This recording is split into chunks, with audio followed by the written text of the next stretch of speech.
You are listening to Aristogenesis, Episode 2, Part 1, The Hyperborean Myth, presented to you by nordicradio.se. For this episode, we wanted to cover the Hyperboreans in both science and throughout myth and poetry, but we quickly realised that to do so in a single episode would be virtually impossible.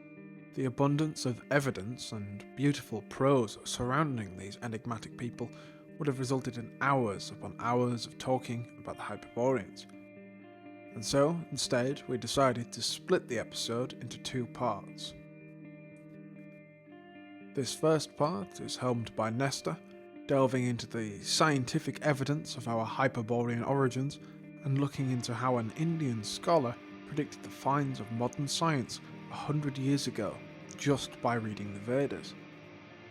We'll also be talking about the links between the Hyperboreans and the Native Americans, as well as dispelling the out of Africa theory and exposing some modern political agendas within the scientific communities.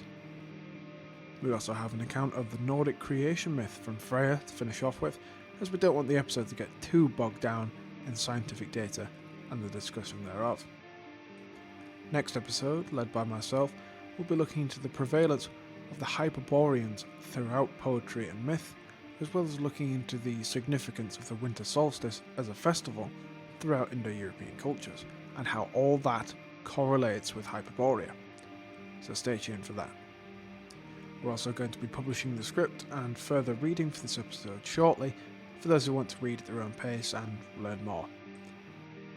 As always, we have to make the unfortunate disclaimer that promoting the love of your own people and delving into their true origins is not to be equated with the promotion of hatred for others. With all that said, let's begin. In the previous episode of Aristogenesis, we presented an overview of the early Indo-Europeans, the early Aryans.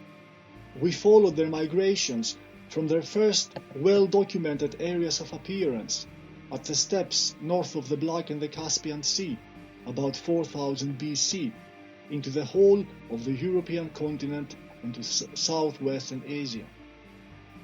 The coming of the Aryans was the most dramatic event in the history of the European continent and has forever changed the anthropological landscape by redefining and reforming Europe into our Aryan fatherland. The conquest and transformation of Europe was gradual and continued through millennia as the different branches of the Aryan people came forth, developed their individual cultures by imposing the central, patriarchal and upward to sky and light oriented features of their own character and tradition upon the earlier inhabitants, and thus evolving along more or less separate paths. The numerous Aryan tribes, seeds of the forthcoming nations and civilizations, sprang out and grew up as branches of the great oak of our race, and despite their accumulated differences and variations, they have always shared common fundamental characteristics and a uniquely distinct worldview, manifest in their religious attitudes, their mythology and cosmogony, and their philosophic contemplations.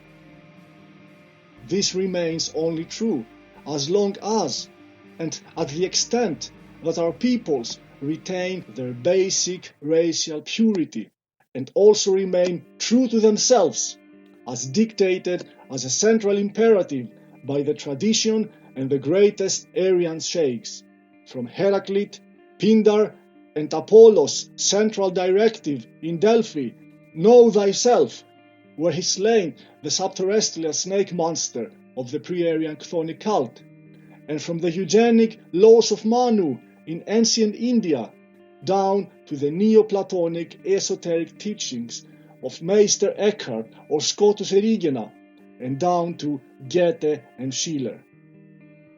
This essential authenticity and truthfulness to ourselves amounts to becoming conscious of and reaffirming our racial character, a character that derives from a common, vibrant, imperishable and form-giving inner center, the eternal soul of our race.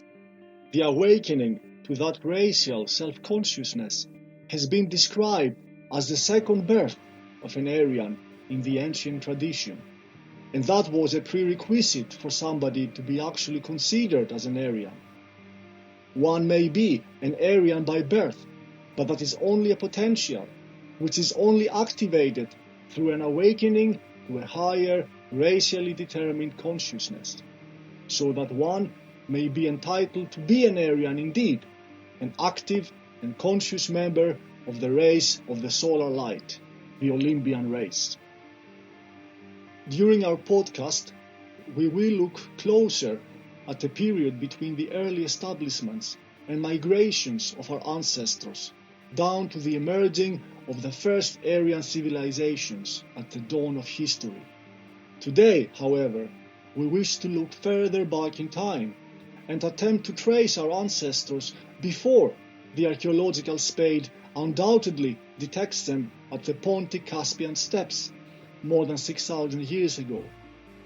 As the time spans grow longer back into the Neolithic and Mesolithic ages, the archaeological evidence becomes scarce, and it is then normally very difficult to draw specific conclusions.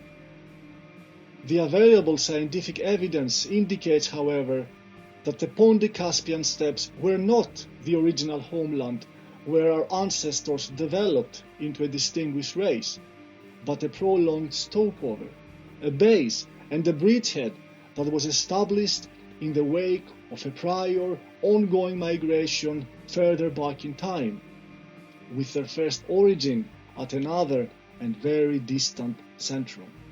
And the questions that naturally arise are: where did they come from? Which part of our planet can we call our ancient, immemorial homeland? Where is our true Urheimat?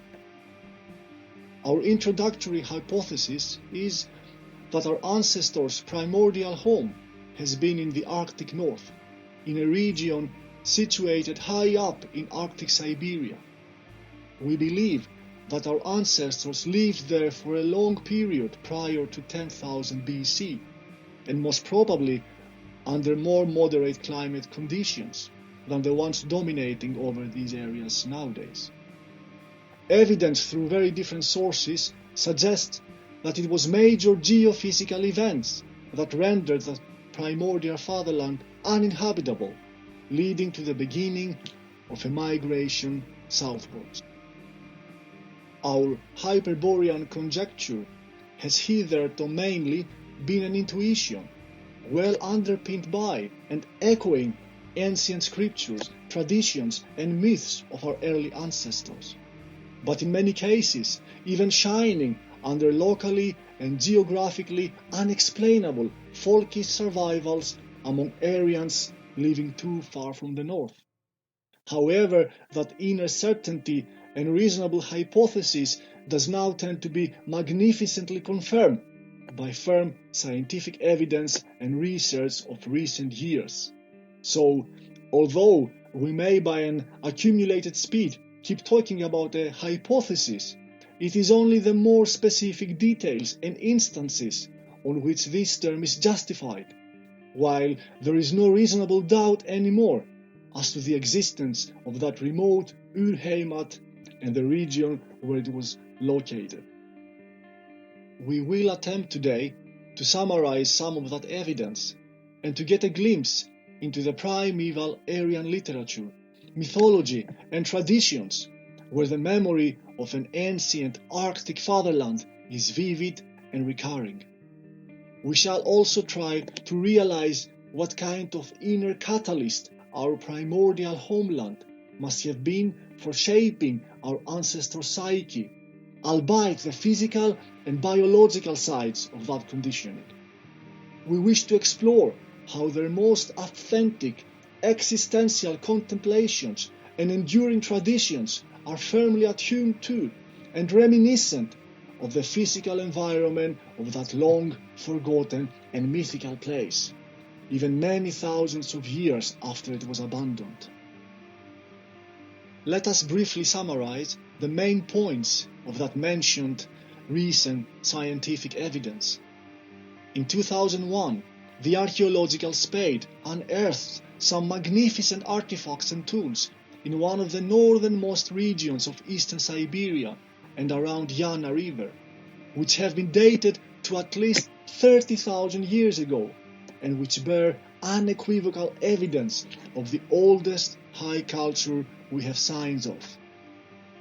Meanwhile, the new fascinating science of archaeogenetics has developed, and thus in 2013 the genome and the Aryan identity of the famous Malta boy 24,000 years ago was identified, while further confirming that up to 30% of the ancestry of the American Indians comes from that Proto-Aryan source. This last amazing assertion verifies the early premonitions of a prominent sage, Hermann Wirth.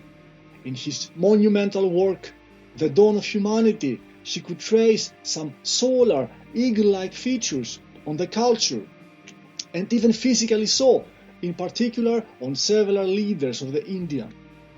Even in that case of such an exotic admixture, the typical pattern of an Aryan minority imposing its own spiritual character on a more or less alien majority and undertaking the leadership is verified. So luckily, archaeologists could find some human teeth in that mentioned very old settlement high up in northeastern Arctic Siberia, around the mouth of Yana River, which have just last year been dated to have an age of 31,000 years, while scientists estimate that the communities had been there anyway at least as long as 40,000 years ago. Not at all surprisingly, for those of us who are able to discern deeply and effectively employ a higher intuition, the examination has also in this case testified their Proto-Aryan identity.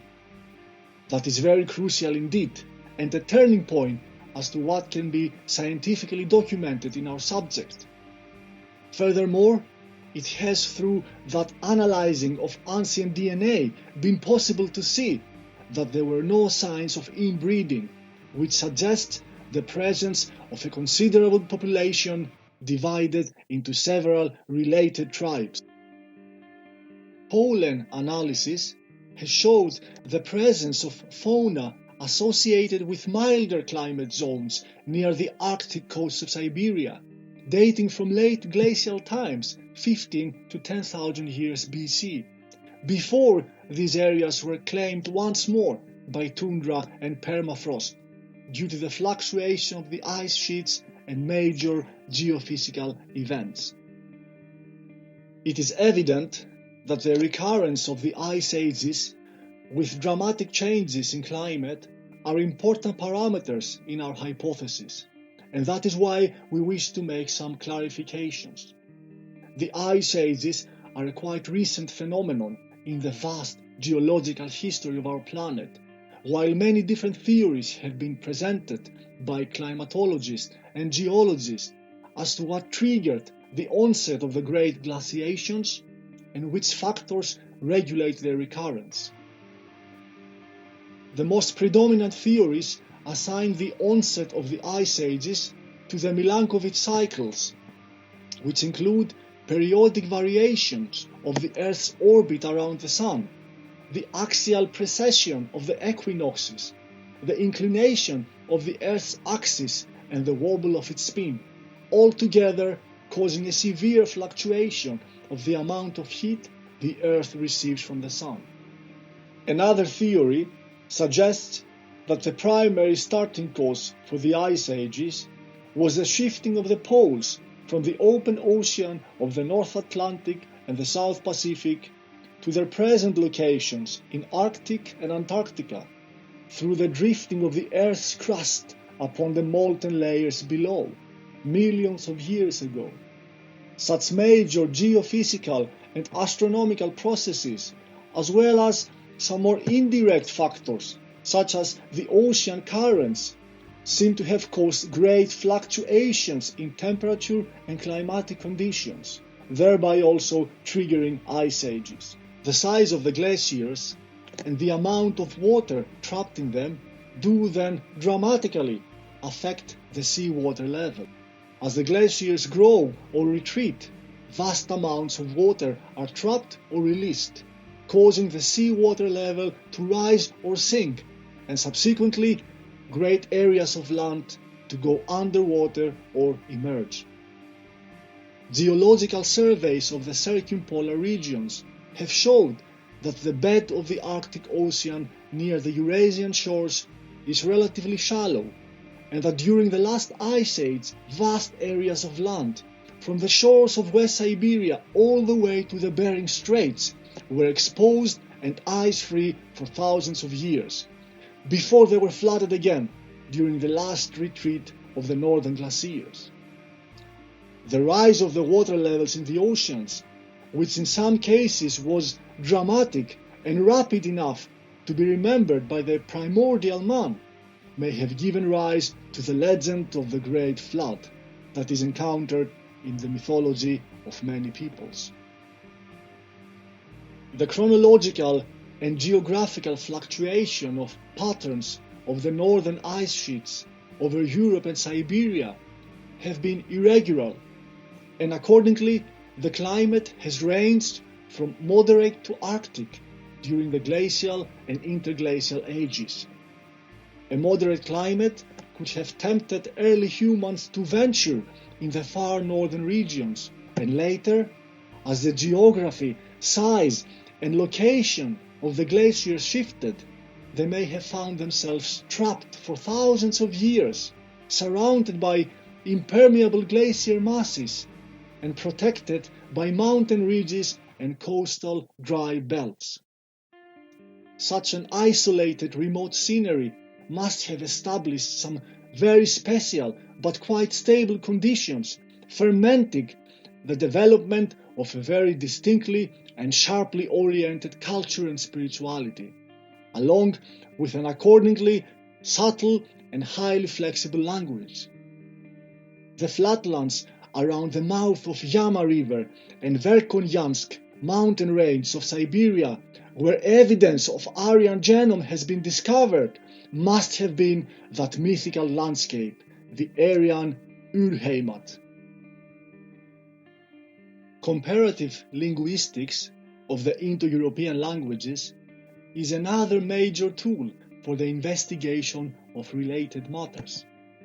Linguists are able to actually reconstruct the early stage of Proto-Indo-European language before its differentiation into several branches. The common vocabulary reveals a lot about the culture, their environment, their social structure, and so on. Modern people often think of our prehistoric ancestors as primitive due to their indoctrinated belief of modern humanity in the childish hypothesis of continual progress, parallel to the modern spiritual degradation, which has rendered modern decadent man incapable of recognizing true cultural qualities and spiritual depth.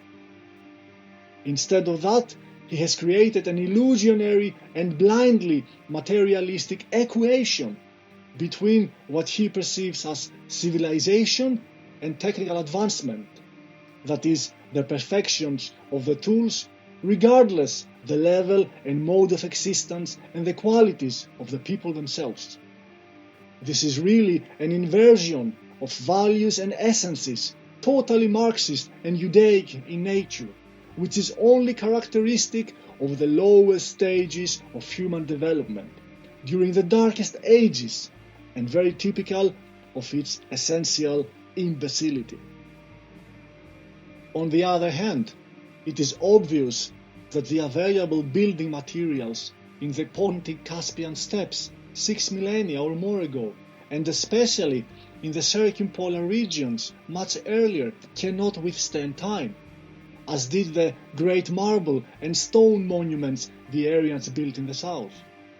Still, we have artifacts, including the famous Tocharian mummies of the Tarim Basin, 1,800 years BC, even from the Yana River, as mentioned. But we also have the famous kurgans, that is, burial mounds, which to a great extent mark the course of the Aryans from the Pontic-Caspian steppes. Moreover, those Proto-Aryan communities have been on the move for thousands of years before they finally settled in the areas we find them in historical times. Migrating people do not build cities, temples or monuments in a scale that may easily be detectable for archaeologists many thousands of years later.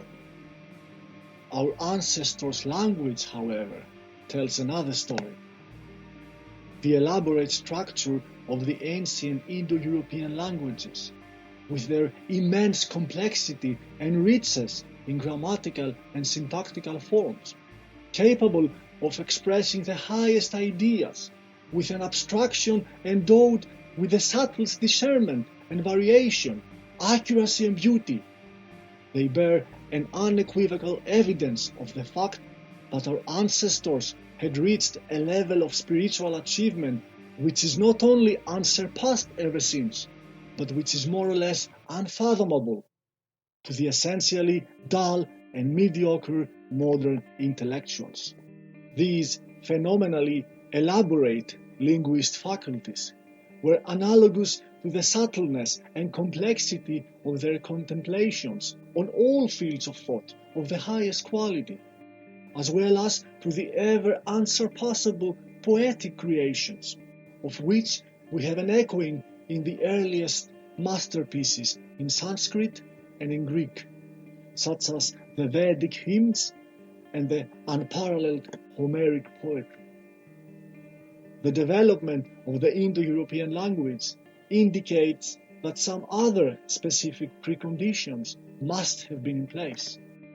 All Indo-European languages derive from a common language spoken at the Pontic-Caspian steppes 6,000 years ago. At the time, this Proto-Indo-European language was already fully developed and entering a phase of differentiation into dialects and forms that would later become the basis of the Western and Eastern Indo-European language groups. The development of a truly distinct language whose origins and structure cannot be closely associated to others presupposes that a people has been living isolated from outer influences, cultural and linguistic, for a long time, many thousands of years. In the historical times, going back to at least 2000 BC, no new original languages have appeared, spoken or extinct, that cannot be associated with an already existing language family. The Proto-Indo-European language has already been formed in the 5th millennium BC, implying a very long period of growth and development prior to that. It's interesting to remark that in the historical period, the Indo-European languages have been undergoing an opposite process, that of simplification and deterioration, which cannot be but a sign of a total spiritual and intellectual devolution process, which is notably mentioned and predicted in our ancient scripts. The birth and growth of such an elaborate and refined language as the Indo-European may also require relatively stable conditions of existence, with time and resources for leisure and inner contemplation, which are unusual for migrating people, as our ancestors were long before they appeared at the Pontic-Caspian steppes. Some experts claim that the living conditions of the early hunter-gatherers or even the Neolithic farmers do not suffice either, as the daily and year-round effort for surviving with the available means, resources and social structures of the time would not allow adequate leisure time for philosophical reflection and spiritual cultivation. we are through the result forced to assume that somehow such conditions must have been in place in our primordial Arctic fatherland, at least for the highest caste of the people. The means necessary for sustaining life must have been secured, as our ancestors dwelt in isolation for thousands of years in the magnificently dramatic and mystical environment of the Arctic homeland.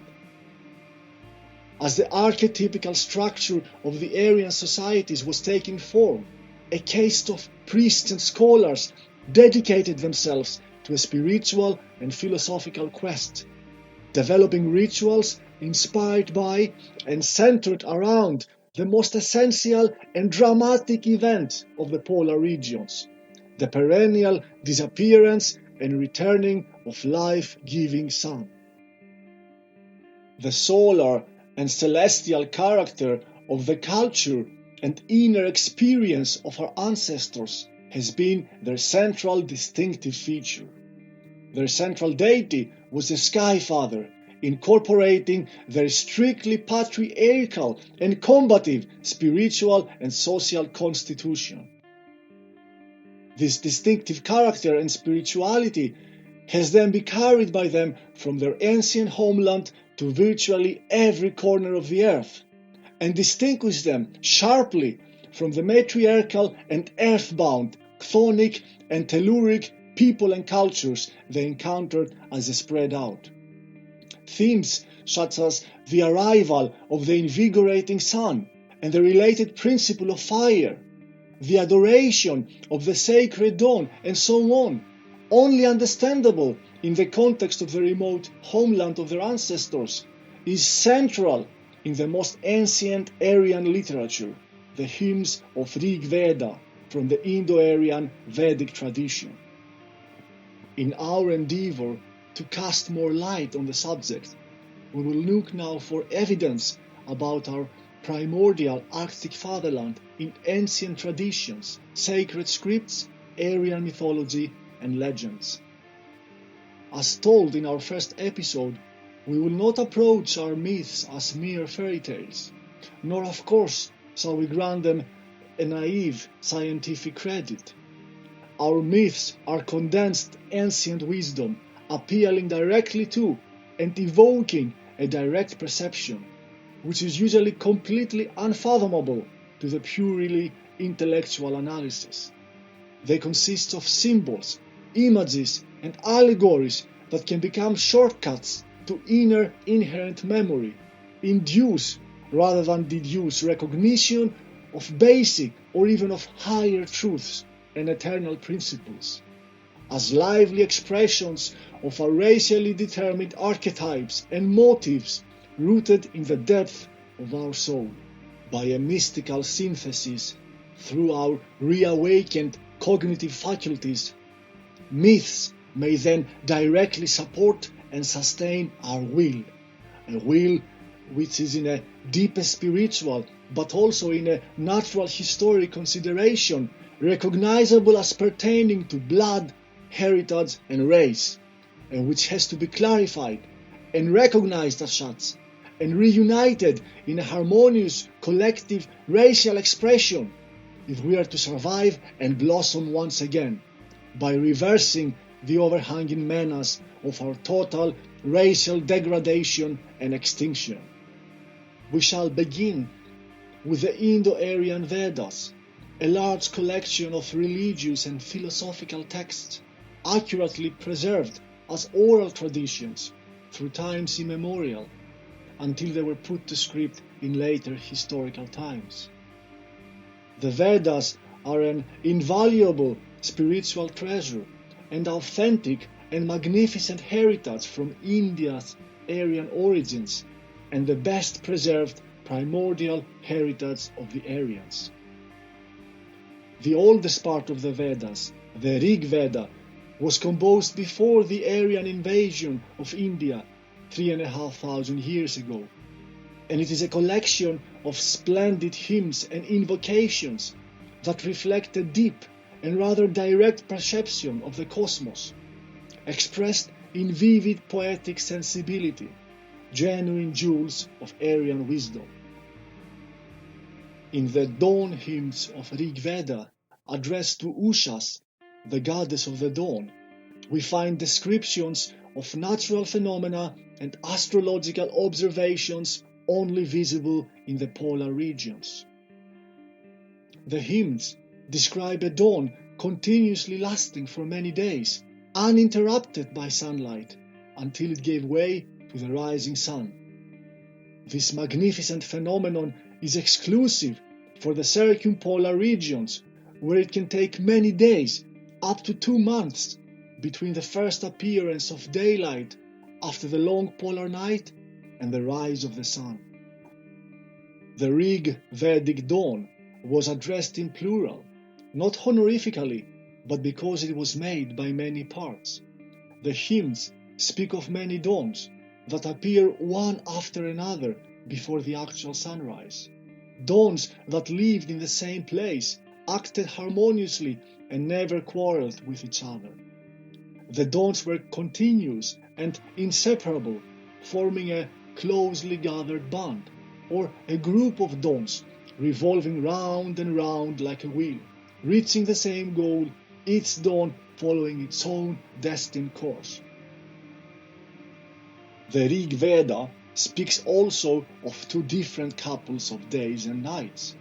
The first one represents the ordinary days and nights, and the second is a distinct couple by itself, where one night and one day form the right and left side of the year, a clear suggestion of the polar night and the polar day. Furthermore, many expressions in Rig Veda denote the long journey of the sun, or the sun halting in the middle of the sky, hovering seemingly unmoved, as it actually appears to be during the long polar day, while it runs along a rather horizontal celestial circumference. They also speak of the long night and the long ghastly darkness in various forms, which sheltered the enemies of the sun god Indra, who had to fight the demons, the Dashas, who abode in it. This great anxiety that the long night might not end, the fear that the sunrise will not come, and the great anticipation for the dawn is central in Rig Veda. Thus, the cosmic event is, through the Aryan spirit, extended to the spiritual realm of the living cosmos, where it represents the perpetual fight between light and darkness, in which the fight for the light at one place or dimension magically affects the analogous fight everywhere in cosmos, ourselves and the inner realm included. The assignment of such a dramatic, esoteric significance to the perennial contest between day and night, light and darkness, sun and the agents of Erebos, could never arise naturally in the south, but only up in the highest holy Arctic north, where the advent of sun and light is crucial for the existence and survival of man. In the Rig Veda, the god Indra is said to uphold and separate by his power heaven and earth, like the 2 wheels of a chariot are held by the axle, turning the widest expanse like the wheels of a chariot. The motion of the heavens is described like that of a wheel, where stars and constellations remain on the same altitude, seemingly rotating around an axis, and where the constellation of Ursa Major lies always high, an exclusive feature of the heaven in the highest north. The idea of cosmic axis, like that of the cosmic tree, is an idea that permeates the Aryan tradition, and always with deep and dramatic, esoteric and metaphysical connotations. Just think of Yggdrasil. In the great Vedic epos of Mahabharata, we hear of Mount Meru, the lord of the mountains, the abode of all gods, and the terrestrial North Pole of Hindu astronomy. as Arjuna, the central hero of the poem, whose name means white and clear, visits the mountain, we have a revealing description of it, unmistakably referring to its polar characteristics. At Meru, the sun and the moon go from left to right every day, and so do all the stars. The mountain, by its luster, overcomes the darkness of the night and can hardly be distinguished by day. The day and the night are together equal to a year for the residents of the place. The latter expression appears also in another Vedic text, the Laws of Manu. A human year is the day and the night of the gods. The two are divided. The northern passage of the sun is the day, and the southern is the night. The idea that day and night of the gods last each for 6 months, the description of the half-year-long night and day, is common throughout the whole Vedic literature, which, being very archaic, is written in a language even older than Sanskrit, and must clearly be related to the actual experience by the composers of the Vedas, or a surviving tradition of their ancestors who did actually have that experience as their daily life. We do not wish to present here more details from the abundant evidence from Vedic literature that supports our thesis. We refer our listeners who may have a special interest on the subject to the works of the great Indian scholar B.J. Tilak, whose monumental work with its insightful interpretation of the Vedic texts cover the topic in detail. Our next source is the Avesta, the authentic sacred scripts of the Iranian Aryans. The Avesta is a collection of religious and philosophical texts with roots dating back to the 2nd millennium BC. They are building up some fundamental theological and cosmological concepts that later became the foundations of the Zoroastrian religion. Besides their apparent linguistic proximity, many aspects and the essential spirit of the Zoroastrian theology and worldview are very similar to those of the Vedas, indicating a common primordial religious system from the time before the divergence of the Indo-Aryans into separate groups. The Avesta, just like the Vedas, reflects the profound philosophical understanding and theological insight the early Aryans had.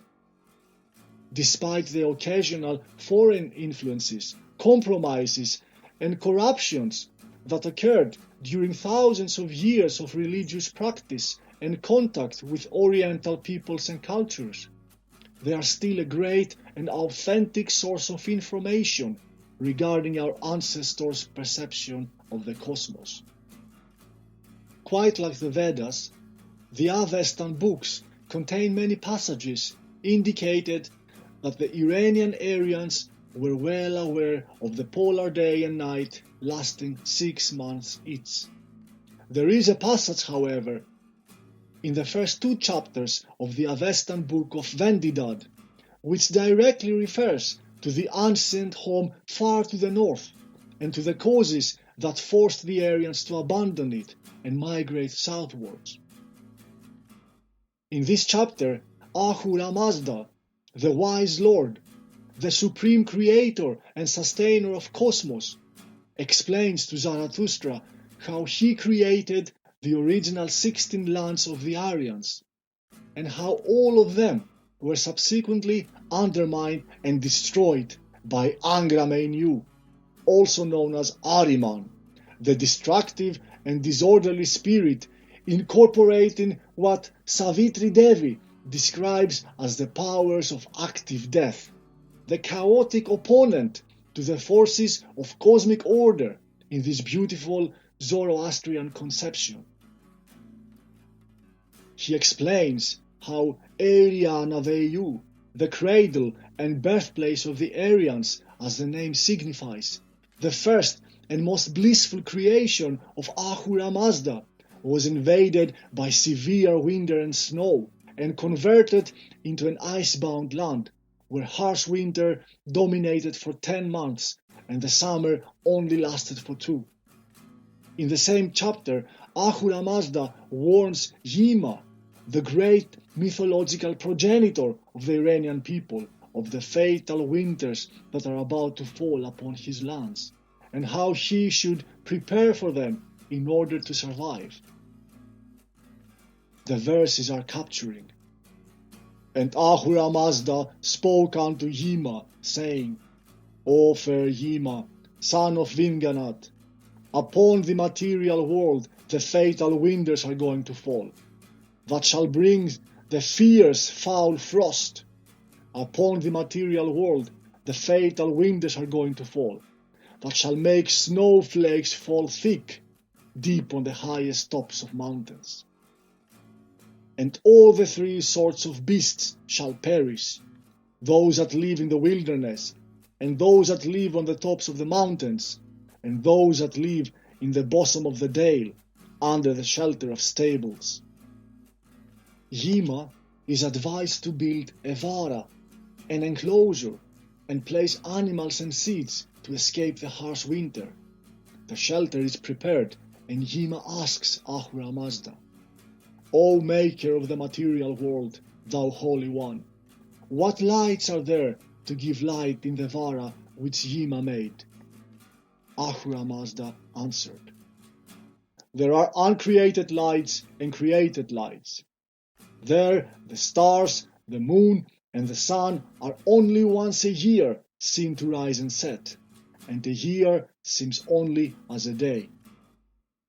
These Avestan scripts describe conditions only observable in the far north, and the story does obviously correspond to the myth of the great cataclysm, where the supreme god warns and saves the mythological forefather, such as Deucalion in Hellas, Manu in India, and so on, from the oncoming flood.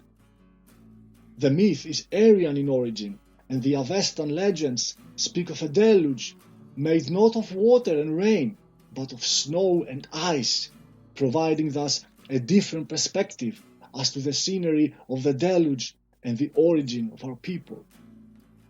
They speak also of a primordial land with moderate and pleasant climate, Ahura Mazda's most wonderful creation, before it was engulfed in ice and frost.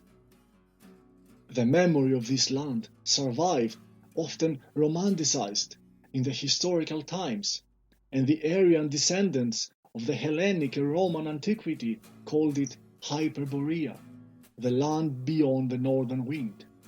In Hellas, the god of light, music and harmony was the Hyperborean Apollon, and his priestesses at the holy island of Delos were the Hyperborean virgins. By that time, it was already a legend and an enigma, a vague remembrance that excited the curiosity of historians and inspired the poets. But that will be the subject of our next episode. Up to this point, we have been looking for concrete evidence in our ancient traditions. By no means, however, is it our intention to diminish and simplify our myths into vague historical hints, or rationalize them into dry scientific data devoid of higher content.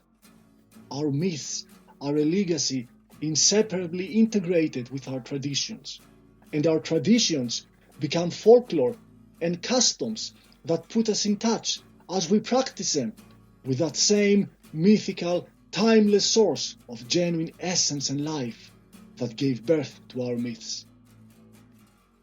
In our people's psyche, winter and summer solstices still bear elements of that mystical cosmic essence and Aryan spirituality, even at an unconscious level. This dramatic astrophysical phenomenon has had central importance for our ancestors, and it was celebrated with religious rituals and festivities throughout the ancient Aryan world. It demonstrates our northern origin, as it is only there our primordial ancestors could observe, receive, and interpret the solstice as a decisive cosmic event with actual impact on and significance in their lives. Only in the circumpolar regions can one behold the solar circles in their full scale and magnificence, which inspired our ancestors to partake in the sun's eternal struggle against the long polar darkness, and recognize the cosmic analogy and the counterpart of this struggle within ourselves and in our societies too.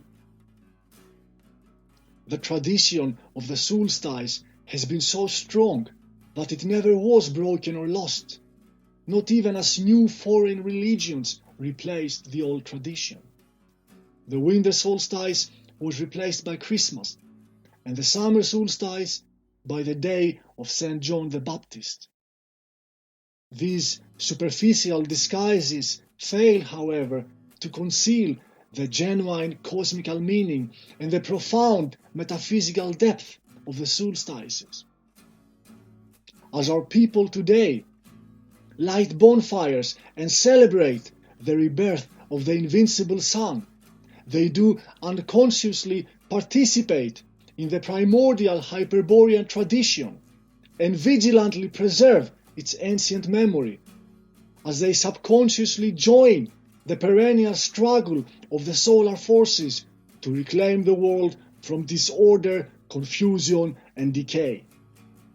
The reference to that primordial Arctic origin becomes even more unequivocal and definite when such solstice bonfires are lit in the south, as for example many villages in Greece still keep it as a holy tradition they received from the forefathers, simple, illiterate people for whom life and tradition cannot prosper apart, for whom the retainment of such traditions is just self-evident.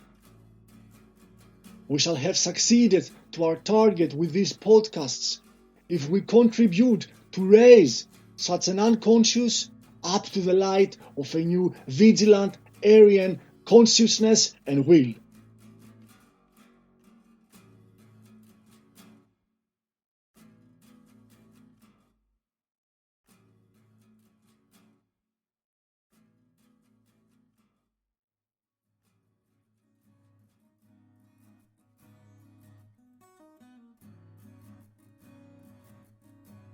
And now we move into the discussion part of the episode. I'm here with Nestor. How are you doing? I'm great, thank you. Great. Well, your monologue was mainly focused on the scientific evidence for the Aryan origin in the Polar North. And one of the sources you mentioned was the Indian scholar Tilak. And I thought that it was very interesting that a lot of this came from an Indian scholar, because a lot of Indian nationalists now refuse to believe in an Aryan migration of almost any kind. A lot of them say that the idea of an Aryan invasion is a conspiracy theory made up by colonial powers. So I think it's very interesting that one of the founders of this idea, one of the first scholars to really talk about it, was himself Indian. Yes, absolutely. I'm using a lot of information from the Indian scholar Tilak's book that was published in 1904, quite a long time ago. And it's very interesting because Tilak was the first one to present this hypothesis in the modern times, that the primordial fatherland of the Aryans were somewhere in the Arctic North. And he was also the first one to be quite curious when he was reading and understanding the myths and the legends and the Vedic literature. He realized that what he's reading there may not just be myths and legends, but he suspected there is some actual truth in this. Now let me start from the beginning. Tilak was an Indian scholar, an expert on Vedic literature and the Sanskrit language. That's very important. One cannot underestimate how important this is, because not only was he an expert in the content of the Vedic literature, being an expert in the language, he can actually interpret the context from the original text in the depth and the accuracy that's necessary. So she proposed this hypothesis that the primordial Aryan fatherland lies somewhere in the Arctic North, based upon descriptions of the locations of constellations, of astrophysical phenomenon, and descriptions of climate conditions that only exist in the circumpolar regions. And he proposed the Hyperborean hypothesis for the first time, 1904. He was also very curious in the European mythology, so he actually investigated and searched sources there. So in his book there are chapters regarding the Celtic mythology, the Hellenic mythology, the Roman mythology, that are very useful, and we'll be talking about this a little bit more on our next episode. Yes, definitely. I just wanted to say that because it was obviously written in 1904, that was still during the colonial era, but it was before it started to become controversial to talk about this idea of an Aryan invasion or an Aryan origin anywhere. That idea became very controversial, obviously, after the Second World War, but now it's starting to come out that, yeah, it was right all along. Absolutely. Tilak was very confident. He knew that at his time the scientific evidence was lacking to prove his hypothesis, but he was very confident that science will prove him right, and it did. And when we say science, at his time he meant mostly geology and geophysics. And he was, but we must understand the time he was writing, 1904. That was even before the time of the great polar explorations that culminated about 10 years later, where the great polar explorers from Norway and Sweden and America and Great Britain venture up to the north and make this amazing heroic task and these heroic expeditions, where they actually went all the way to the North and the South Pole. My point is, at the time when Tilak was writing, the people knew almost nothing about the poles. They actually knew much more about the surface of the moon than they knew about the North and the South Pole.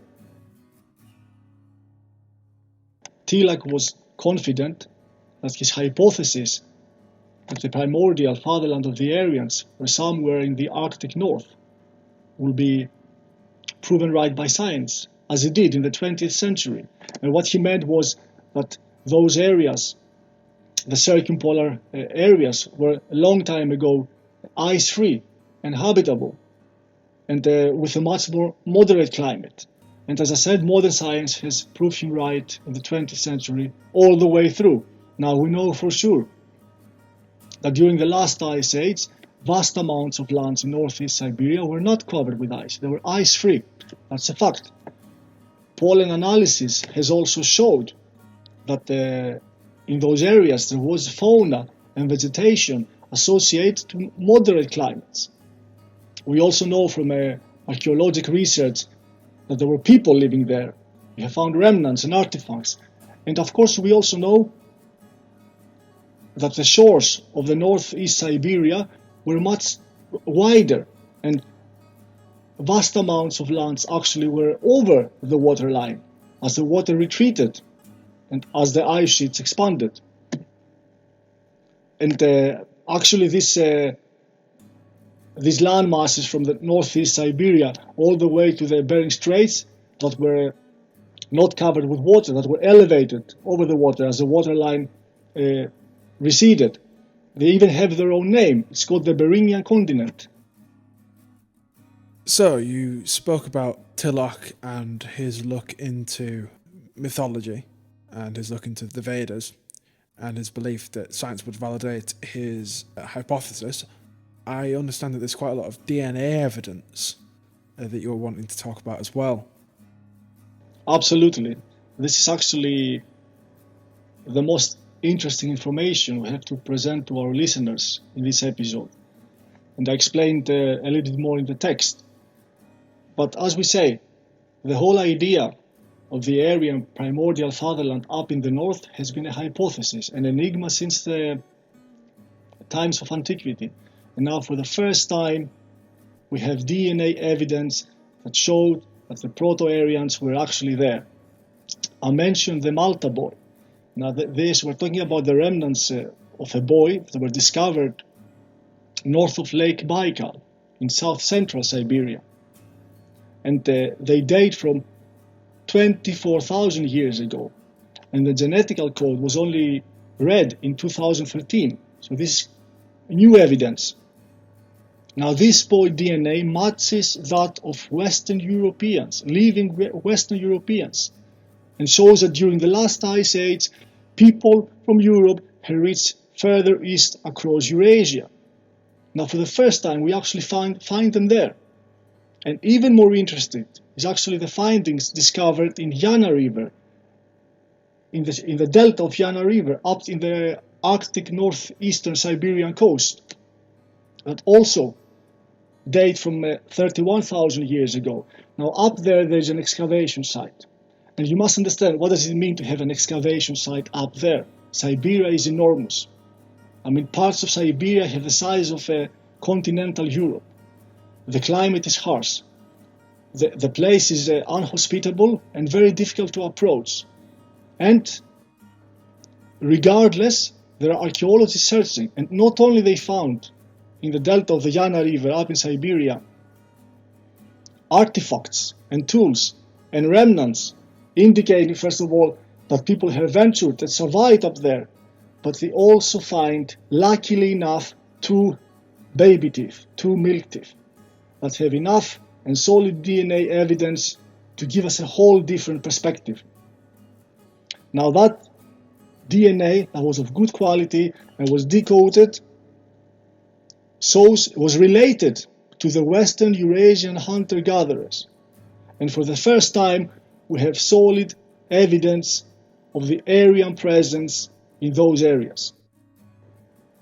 I cannot emphasize enough the importance of these findings in the Yanasite River. For the first time in history, we have clear proof of the Proto-Aryan presence in these areas. Now imagine, this hypothesis has been a subject of discussion for decades, and nobody was sure. Everything was pointing to that direction, and those who could understand the legends, history and archaeology better had this intuition that it must be there, it must be this location. People who could actually read the maps and understand the geology and the morphology of the area were more or less pointing in that area. And now for the first time, within these two milk teeth, we found the Proto-Aryan DNA. Moreover, the analysis of the DNA material from this milk teeth found in the site of the Yana River shows something else that's very fascinating. It shows that there were no signs of interbreeding. What does it mean? It means that these children, whose milk teeth belonged to, they were living in groups as big as up to 500 individuals. In many groups as big as 500 individuals. This indicates a large network of hunter-gatherers, large populations.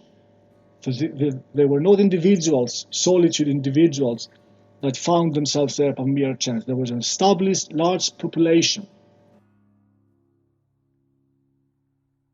Well, it's fascinating that we have actual DNA evidence now to show that our ancient ancestors were there in Siberia rather than just having to rely on myth.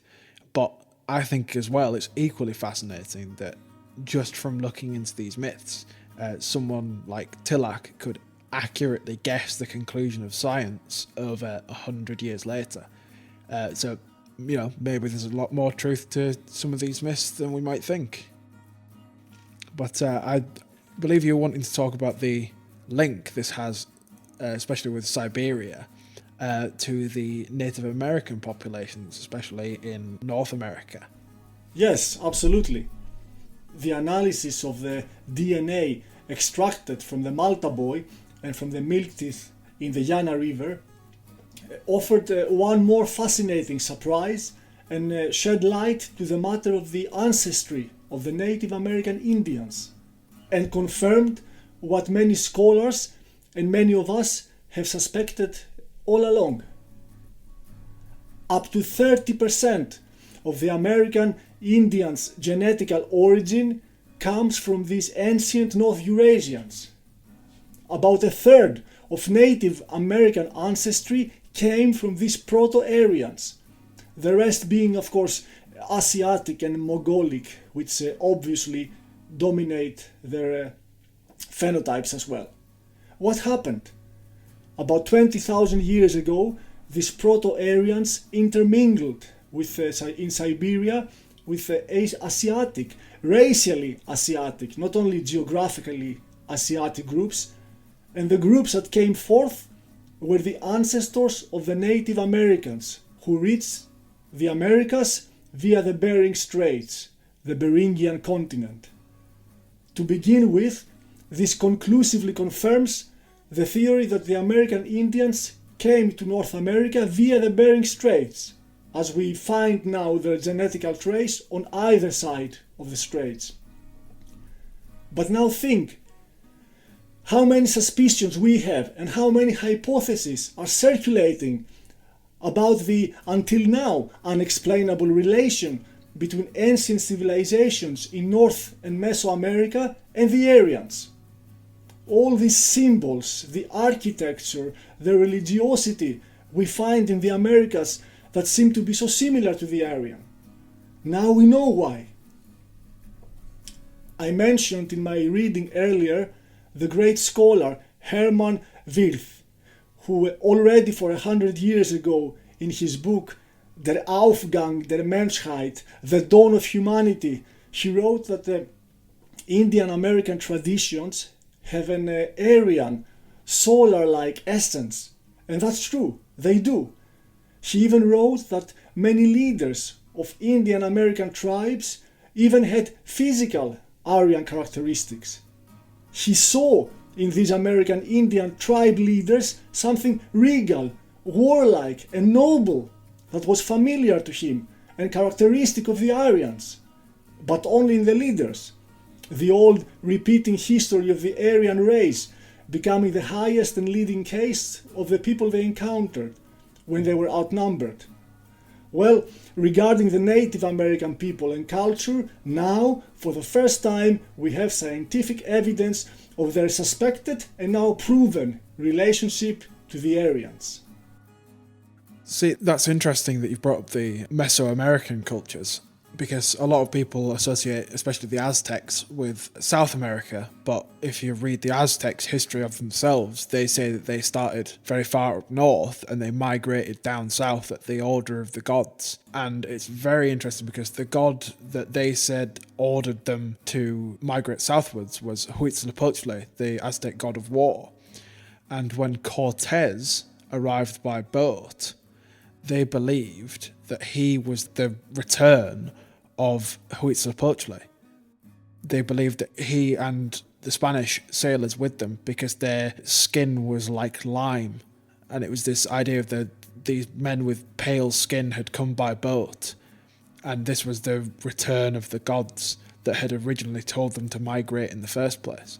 But the Aztecs themselves actually inherited a lot of their culture from the Toltecs, and I believe there's quite a bit about the Toltecs and their capital city that you wanted to talk about.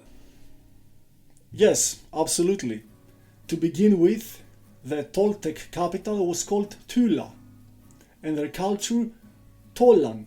Now both Tulan, Tolan, and the name Toltec itself is etymologically related to Thule, the mythical land in the north, often associated to Hyperborea itself. They were ferocious warriors. They had a cyclical view of time, like other related Mesoamerican cultures. They were also sun worshippers. They built what we call the celestial architecture, where their magnificent pyramids and monuments were aligned to constellations and astrophysical phenomena, an architectural principle common to the Aryans. I would like, however, to talk about a Native American tribe that was related to the Toltecs and caught my attention. They were called the Tula, again, the Tula people, and lived in what is today Arkansas in USA. Now these are very interesting American Indians. We have a glimpse of them in history by the records of a famous conquistador, Hernando de Soto. De Soto was an extremely skilled conquistador and planned Pizarro's conquest of the Inca Empire. De Soto was also the first conquistador to venture in North America, north of the Mississippi River, and there he met the Tula tribe. He fought them in many bloody wars in 1541, I think, and in records of those battles, the Tula people were described as the best fighting people that the Christians met with. Now, this praise, coming from a war veteran like De Soto, who fought countless tribes, should not be taken lightly. The Tula people were described also as sun worshippers, and they were building pyramid-like monuments. Now, not a long time ago, I accidentally came upon and watched a documentary on television about the now living descendants of the Tula people in Arkansas. They are very careful in preserving the traditions. In the documentary, they went to their pyramid-like monument made of earth to celebrate the summer, I think, solstice. And there, they were dancing beautiful, traditional, circular dances. Circular dances are fundamentally Aryan. The dancers hold each other's hands, forming a circle, and dance around in beautifully orchestrated and harmonious steps, without moving their hips, and mostly working with their legs. I'm sure many listeners have seen how the usual traditional Indian American folk dances look. They are not circular. Circular dances are found either among Aryans or indicate Aryan influence, and these dances are still today danced all over Europe, and especially in Hellas.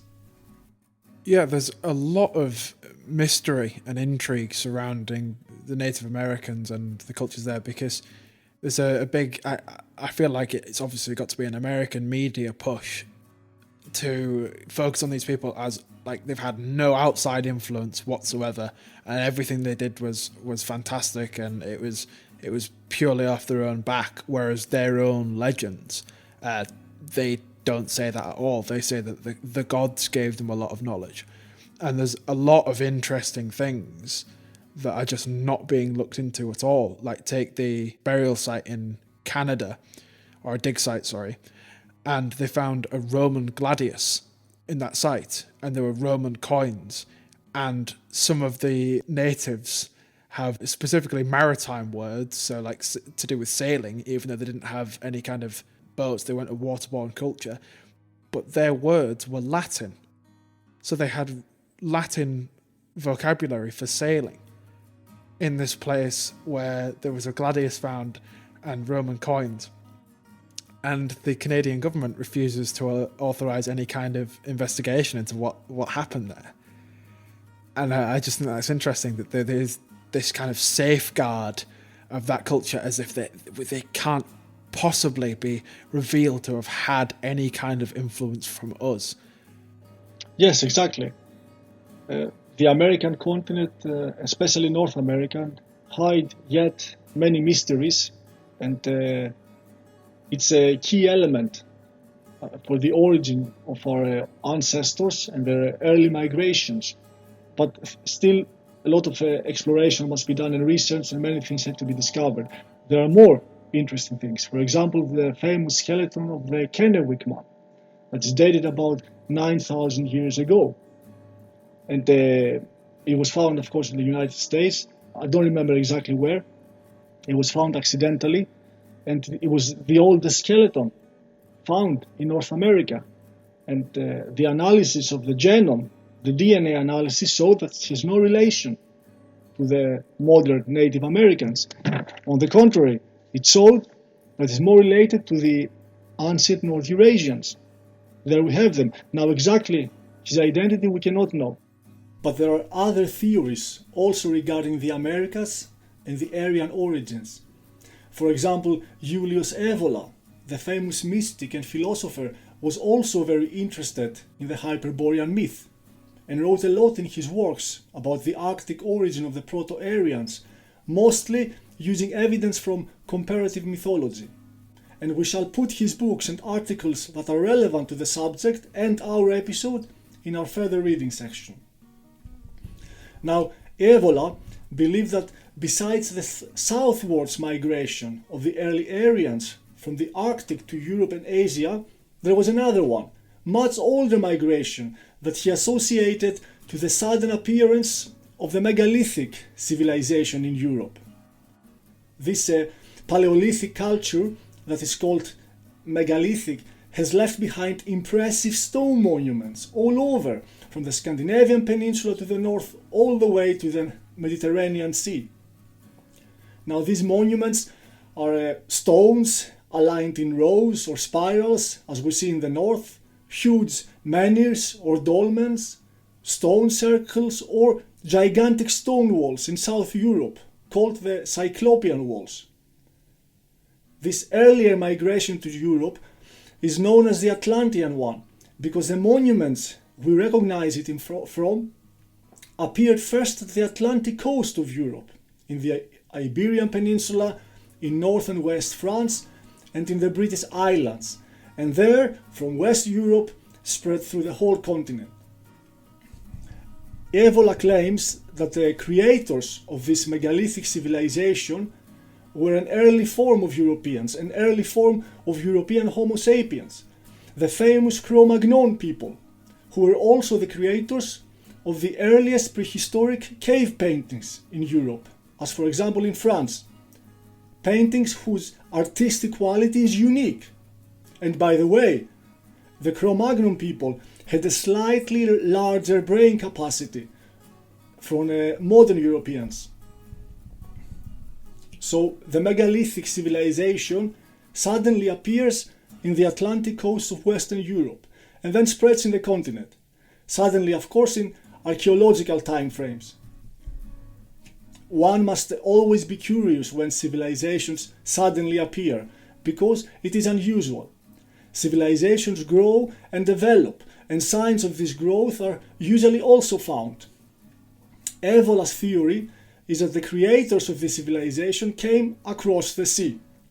They crossed the Atlantic from America either directly or through an intermediate center, which Evola thinks was a famous mythical submerged continent of Atlantis, from where they spread to Europe, to the south shores of the Mediterranean and South America, and eventually giving rise to the Egyptian civilization that also suddenly appeared, and the Mesoamerican civilization, both famous for building pyramids.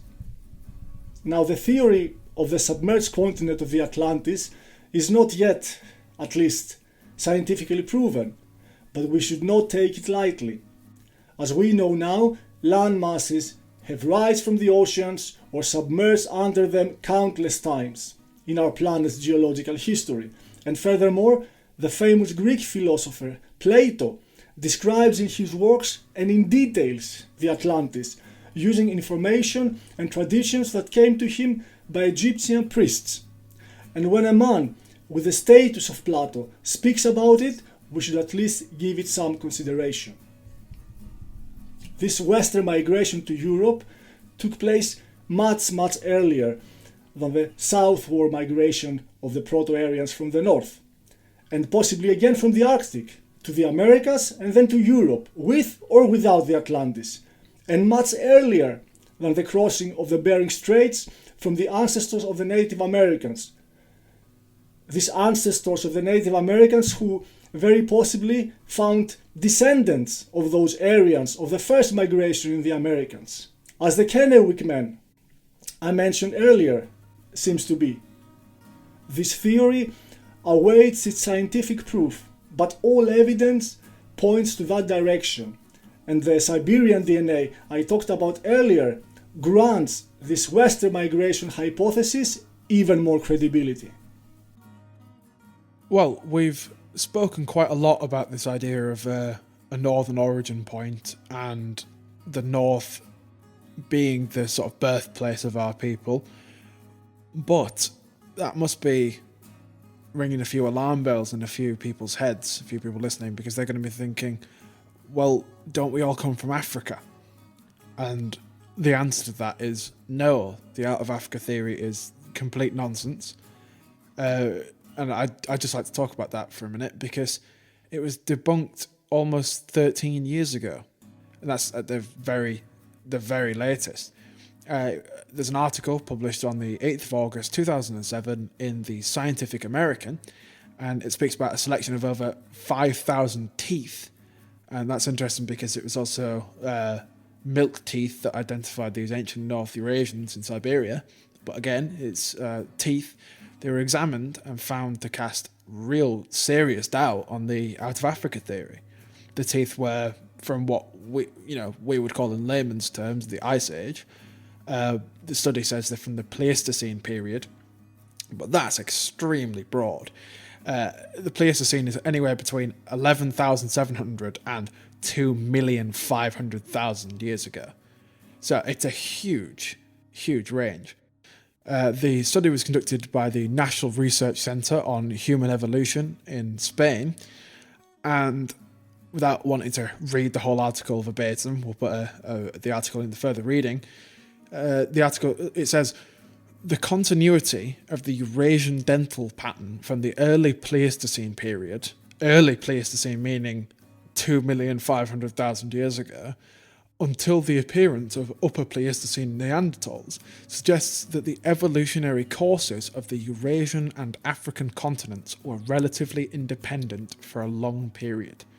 So 2,500,000 years ago, there were already genetically distinct Europeans who had not come from Africa, who obviously we wouldn't recognise as Europeans if they were walking down the street, but they still left enough of a DNA legacy to be traced back as the ancestors of modern contemporary Europeans. To just put that timeline into perspective, because I really cannot stress enough how far back this is. The city of Rome was founded in 2,773 years ago. Aryans first appeared in ancient Greece, we believe, 3,520 years ago, and Proto-Indo-Europeans started forming their language. That language is 6,520 years old. These distinct European teeth are 2,500,000 years old. The implications of that kind of discovery that just can't be overstated, but this article is almost 13 years old, and most people are still clinging to the out of Africa theory anyway, despite this information being freely available, because it contradicts the media's narrative of one race, the human race. The idea that the fact that this theory is still held as true by the general population is proof of the media's ability to so easily shape the racial consciousness, for lack of a better term, and the sense of self-identity of an entire generations of people. Exactly. But when we go back to this time span, 2.5 million years ago, of course we are talking about the ancestor of the Homo sapiens. But that is the point. We are talking about the multi-origin theory about the development of the Homo sapiens, in contrast to the single origin theory, the development of the Homo sapiens. And the single origin theory states that the Homo sapiens formed into Homo sapiens from his predecessors in the African continent and spread to the rest of the planet. The multi-origin theory, which is also a dominant theory among the scientific community, and of course, as I've said, it's debatable. The scientific community is still debating these two theories. It's not clear for them what happened. The multi-origin theory states that Homo sapiens evolved in many different places in the planet through his predecessor form, which also makes sense in many ways, because this would also explain in a better way the gigantic variations of the races among the planet. For my part, in the time span of the development of Homo sapiens, according to the out of Africa theory, it's too difficult, almost impossible, to get in that short time span to get such dramatic variations of racial types ranging from the Nordic type all the way to the Australian Aboriginal. And of course, the media's propaganda thing is working fully, and scientists that may have wrong opinions that are not politically correct may live a dangerous academic life and lose their jobs. I mean, when we're talking about the Proto-Aryans up in Siberia, and we name them in the scientific term, the ancient North Eurasians, this is codified. Because if the scientists and the archaeologists and the anthropologists would use other terms, they would have a big problem. Now, another thing is that nobody nowadays has this compositive overview about this subject. Nobody can put all the pieces of the puzzle together. Yeah, this idea of codifying language and essentially being politically correct in their very approach to genetical science. This is something that they freely admit. For example, this evidence of Europeans and Africans having evolved separately, it contradicts this politically correct narrative. So with all this evidence coming to light, these kind of tactics that they're using, which has previously been to suggest that we're all from one root and therefore there's no difference between us, that is being questioned. So what they're now doing is portraying ancient Europeans as much like foreigners as possible. Take Cheddar Man, the infamous example. His skin tone, it's still unknown to this day, because they didn't find the allele to say that he was pale white-skinned, so they assumed that he was darker skinned than the average European now. But that was taken and they made him as dark as possible to us, to the average person, for seemingly no reason. But obviously there is an agenda behind it. British media portraying him as a black man. He wasn't sub-Saharan African. There's also the White Hawk woman, who was depicted as looking like a modern Middle Easterner. Both of those two facial reconstructions were made by the helping hands of a guy called Tom Booth. And he's a man who openly admits to using his work to, quote-unquote, fight white nationalism. So whether you agree with his agenda or not, there's no question that an agenda is clearly in play. And these facial reconstructions are created with his agenda in mind. So we'll have a link to his article along with the other articles that we've mentioned. We'll publish that in the further reading section. His article is called Response to Brexit, Archaeology and Heritage, Reflections and Agendas. So you could probably guess where it's going with that. So he's actually admitting doing it following a political agenda. But of course, when people visit and see the boost of the Cheddar Man, there's no clarification down on the side, explain who did it and why he did it this way. It's hidden from the public. Oh yeah, I mean they're never going to freely admit that they're using these busts to influence the minds of the public and effectively distance them from their own ancestors.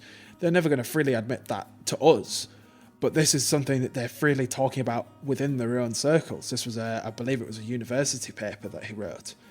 And this is something that they're essentially enforcing a doctrine of genetic science to make sure that even if they have to essentially lie or completely misrepresent the truth, they cannot say anything that might lend credence to the things that quote-unquote white nationalists are saying.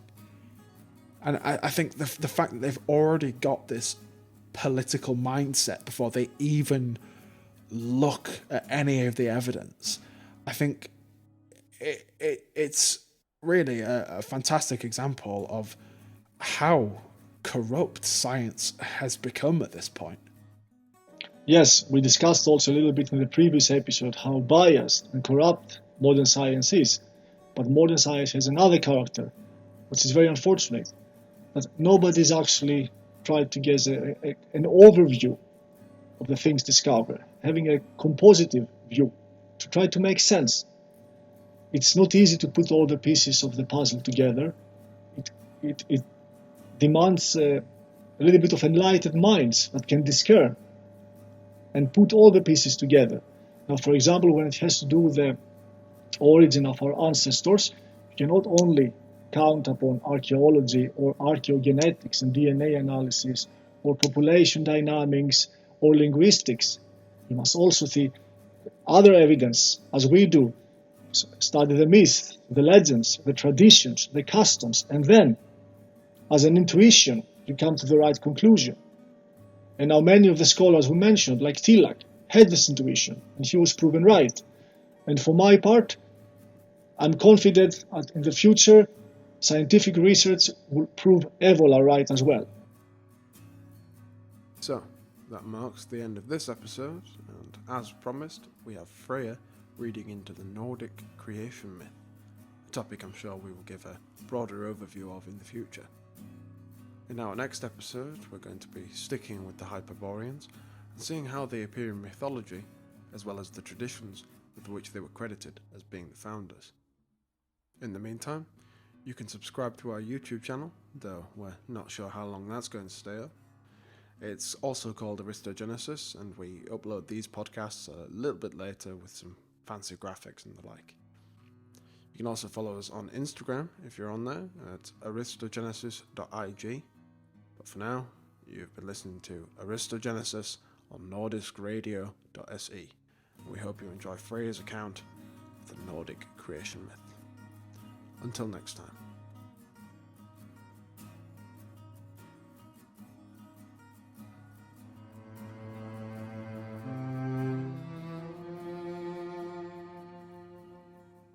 In Norse cosmology, there are 9 worlds.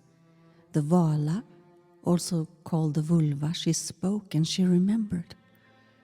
The world of the gods, the world of light and dark elves, the world of the giants and the dwarves, the world of mankind and the realm of fire and ice. She remembered the great measuring tree, the world tree, Yggdrasil, in the midst of all these worlds. She remembered giants of old, Jötnar, who nurtured and raised her before the 9 worlds. I will speak on the creation saga in Norse myth. In the beginning, the heat melted the ice in the Nordic land. There was the land of Niflheim in the north, icy and cold, also called the misty world, den dimhöljda världen, the land of death. And there was Muspelheim in the south, a world of heat and fire, also called Världsbranden. Between the world of Niflheim and Muspelheim is Ginnungagap, the gaping abyss, det vidöppna gapet, the primordial yawning void. And the warm flames of Muspelheim started to melt the ice wall on the other side of the gap, and the drops that fell into Ginnungagap created the ur-giant Jötun Ymer. Out of Rimfrost came the primordial cow Audumbla. Ymer got his nourishment from drinking the cow's milk, and the cow got nourishment from licking the salt from a stone. Out of Ymer's leg grew the first giant, Rimtursen Trudhjelmer. He had 3 heads and gave birth, without a father and a mother, to Rimtursen Bellhjelmer. The male and female emerged from Ymer's left forearm. The first humans, Ask and Emla, were born. And the Vala spoke in her prophecy in Veluspa. Of old was the age when Ymer lived. Earth had not been, nor heaven above, but a yawning gap, and grass nowhere. Two without fate on the land they found, Ask and Embla, empty of might. Soul gave Odin, sense gave Hönor, heat gave Loder, and godly hue. The Elder Edda talks about the three creation gods, Odin, Hönor, and Loder, and how they gave life to the first humans. Odin gave them breath or soul, Hönor gave them sense or understanding, and Loder gave them heat or the blood of life and godly color. Before we go any further with Norse creation story, let's look a little bit closer. Who were these three creation gods?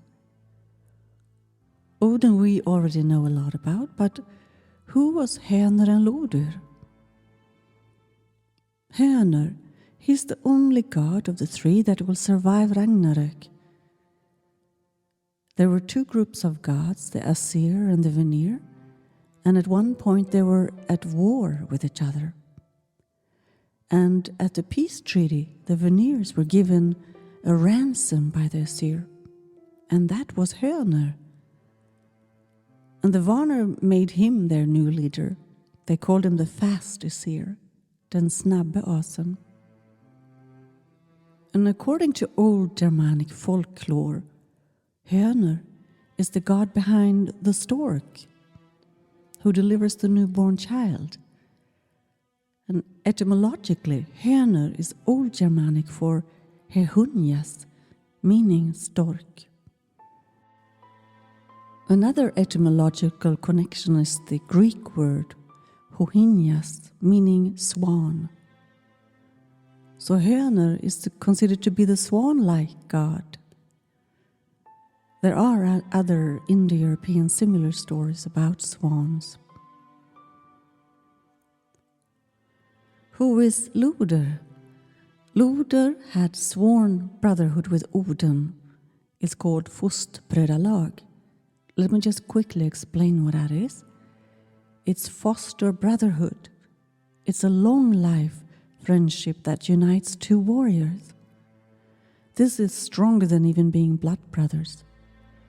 A ritual will bind the brothers together through mixing of their blood, put on a turf of grass that was put on a spear, and then given an oath and promise before the gods to avenge one another. Then mingle the turf of grass onto the ground again. This custom is believed to have been an ancient Germanic ritual, and there are similar customs like that mentioned by the Greek Herodotus around 484 before Christ.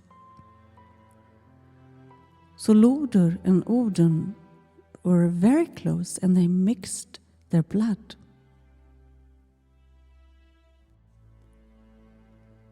In Iceland there was a Christian monk called Snorri Sturlason. He was an author. He was also a lawman, a politician, and a historian, living around 1100, beginning of 1200 AD.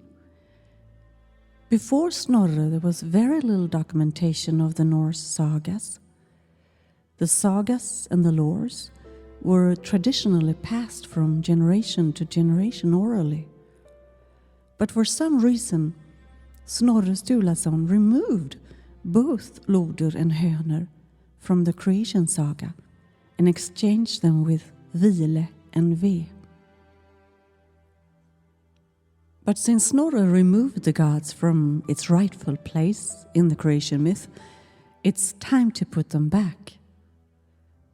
From a Christian perspective, it could be a bit controversial for me to then reveal to you that this god Loder is Loke, and he's also called Hagal. Loke being the most misunderstood of the pantheon gods in Norse myth. He was erratic and incalculable, connected to fire, and he was also called the fire god and the lightning god. Connected to witches, he bestowed a double nature. Loki both created chaos, but he also created restoration, replacing chaos with order.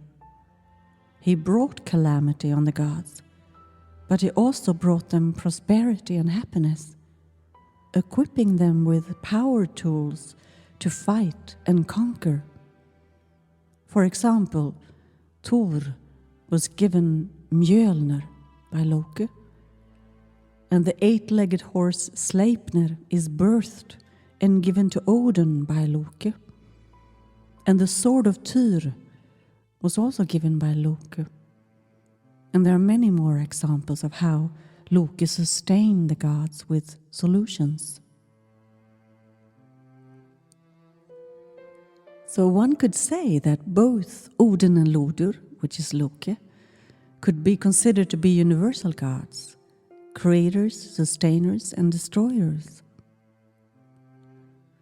Let me compare with the universal God from the Bible, Isaiah 45, which says, I am the Lord, and there is none else. I form the light and create darkness. I make peace, and I create evil. I, the Lord, do all these things. So the God in the Bible also created evil for a purpose. Chaos and restoration goes hand in hand with the universal gods. We see this in many other myths as well.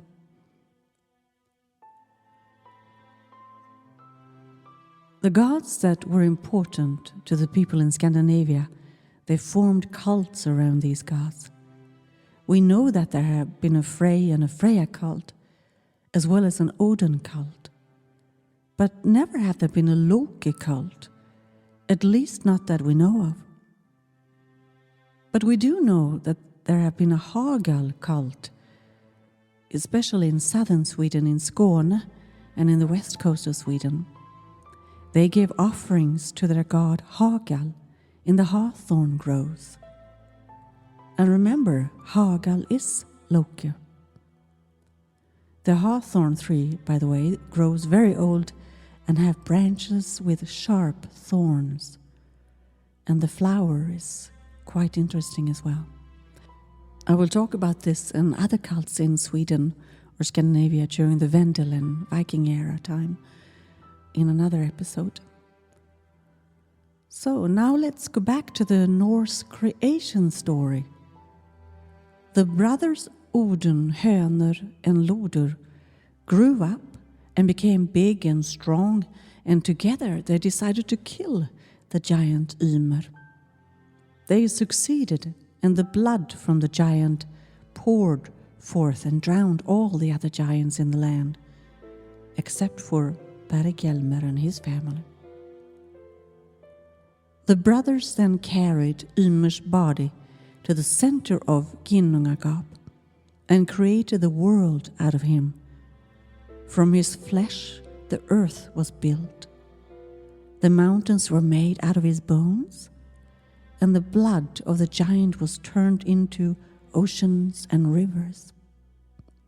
Teeth and jaws became boulders and stones, and the firmament of the sky was shaped from Ymer's skull, and from the brain the clouds were created. The sparks that came out of Muspelheim became the stars in the sky, and the dead worms of Ymer's flesh became the dwarves. And the 4 dwarves were placed in each corner of the earth, and they were called Östre and Vestre, Nordre and Södre. They shall uphold the skull of Ymer, the firmament of the sky, Himlavalvet, so that it will stay in place. When we do have blues here in Scandinavia, we open and close our ceremonies by pointing to all 4 directions, recognizing the dwarves for upholding the 4 corners of the earth. The Norns, Verdandi, Skuld, and Urd, sitting under the world tree Yggdrasil, weaving the destiny of the life thread of humans, also came from the giant Ymer. I have a little poem. Goes like this. With bountiful wisdom the maidens sit under the tree of Yggdrasil. Earths hold the fate of human folk, Verdandi the knowledge of now. Skuld is the third with future in mind. The thread of men and gods are twined. A little poem by me. Okay, we go on. Odin and Hönor and Loder let the people live in Midgård, protected by the ring wall made by Ymer's eyebrows. So then the creation gods put also the sun and the moon and night and day on their horses to ride around the earth of Mundilfari, which means the Father in the sky, the one moving according to particular times. The day in Old Norse is Dagre and is personified as the son of Dellinger and is associated with the bright horse Skinfaxi who draws day to mankind. Dagre is described as bright and beautiful as his father's people, and his father Dellinger, meaning the dawn, Gryningen, is also called Delling's door, representing the runa Dagas, number 23 in the Hurtarken. The polarity to Dager is not the night. Not is described as black and swarthy. She is personified as the grandmother of Thor, and Dagre and Not rides their horse chariots around the earth every 24 hours. Not rides before Dagre, and the foam from her horse, Hrimfax's bit, sprinkles the earth with the dew. In the poetic Edda, the Valkyries Sigdrifa, when given the meed of memory, was speaking a poem about Not and Dagre. It goes like this. Hail to the day, hail to the sons of day, to night and her daughters hail. With placid eyes behold us here, and here sitting give us victory. Hail to the Aesir, hail to the Asunir, hail to the bounteous earth. Words and wisdom give us noble twain, and healing hands while we live. The sun is the goddess Sol, or Sunna in Old Norse, and her brother Mani, the moon, must pass through Mundilfari every day and night to count the years for man. The sun goddess with her sun chariot, Solvagnen, and 2 horses is called Alfrudul. It means she lights up the worlds. But also she's being pursued by the wolf Skull, who eventually will devour her. The sun goddess gave birth to a daughter, and she will take the goddess' place at the time of Ragnarök, when Sol is eaten by the wolf. The myth of the goddess Sol pulling her sun chariot could be from Nordic Bronze Age with Proto-Indo-European roots. And Sol, with her chariots, is also an elf beam, a human-like supernatural being that shines with magical powers. And the word elf is found throughout the Germanic languages and have originally meant white being. Mani in Old Norse is the moon, and he's the brother of Sol and the son of Mundilfari, the one moving according to particular times. And he will also be destroyed in Ragnarök as part of the creation cycle of cosmos. It's the wolf Mannagram, the moon hound, the moon dog, the son of Fenrir, who will swallow this heavenly body, the moon. Before the new era where Sol's daughter at the new dawn shall appear on her horse Glare, there will be the apocalyptic event of Ragnarök, the destruction of old governmental reign, where the last fate of mythological gods like Odin, Thor, Frey, Heimdall and Loki shall all die in a flood that puts the world under water. And the giants shall set the world or the worlds on fire before it sinks to the bottom of the ocean. And the world and everything in it shall then return to the darkness of Ginnungagap, the magical abyss. The vulva sees the earth ascends again from the sea, with green and ready to harvest fields. In perfect condition it ascends from the magical abyss, and a new era will be imminent, and that will be led by Balder, the broadly shining one, den vida omkring glänsande. And the surviving Aesir shall meet again at the field of Idavulr, the meeting place of the gods. They will meet in Gimle, that is the new Midgård, and they will talk about the terrible girdle of the earth, Jordens gördel, the Midgård serpent, Jormungandr. They are all being reminded of the mighty past and the ancient runes that rules the gods. The surviving gods are the 2 sons of Thor and the 3 sons of Odin and most of the Asynjur. Life and livstrasil, which means the one who clings to life, de seglivade, they start life again after they survived Ragnarök. And these 2 people shall repopulate the world. They are the grandparents of the coming age. But evil is still among them. Nidhugg, the dragon who gnaws on the roots of Yggdrasil, is still alive. And in the new era when Balder and Höder will reign, Nidhugg shall be seen in the distance. His feathers are filled with the corpse as the dusky dragon sweeps across the plain. It is clear that this new world will also go down, and the children of the gods will meet their Ragnarök.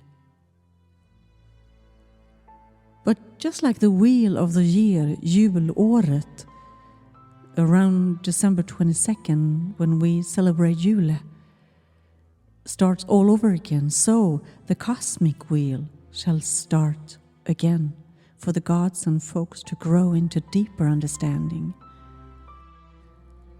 Again shall the heat from the fire of Muspelheim melt the cold and icy land of Niflheim, to drop mist and water into the gaping abyss, the primordial yawning void, Ginnungagap.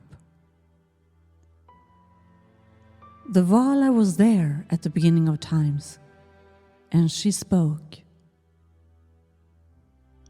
On all sides I saw the Valkyries assemble, ready to ride to the ranks of the gods. Skuld bore the shield, and Skogul rode next to her.